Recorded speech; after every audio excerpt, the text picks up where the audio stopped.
जय जोहार, मैं हूं अपन के संग ललिता। अपन देखत हो न्यूज प्लस 21। चलो शुरू करथन बिहिनिया के एक खबर। मुख्यमंत्री भूपेश बघेल निर्मला सीतारमन ला लिखिस चिट्ठी। कोविड के वजह ले राज्य के आय में कमी, मांगिस फंड।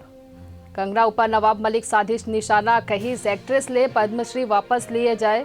स्वतंत्रता सेनानी बन के करिस अपमान। 1 करोड़ के इनामी नक्सली अरेस्ट, पत्नी संग इलाज कराए पहुंचे रहिस अस्पताल। खरसावा पुलिस ह दबोचिस। रायपुर शहर में अब बस के नो एंट्री, कलेक्टर हा जारी की आदेश।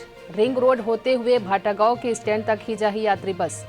चित्रकूट गैंगरेप केस में आरोपी गायत्री प्रजापति ला उम्र कैद के मिली सजा।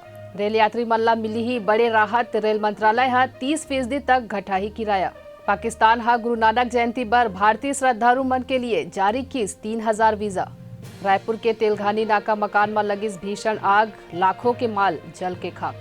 गृह मंत्री अमित शाह अखिलेश यादव के गढ़ आजमगढ़ में आज कर ही चुनावी rally. Golden boy Neeraj Chopra संग 12 खिलाड़ी मन ला खेल रत्न अवार्ड दिए जाही। ऐसा ही तमाम जानकारी पर हमारे चैनल ला लाइक और सब्सक्राइब करना झन भूलो और नोटिफिकेशन पर बेल आइकन ला घलो दबाओ। देखत रहो न्यूज प्लस 21, आप मन के हक की बात।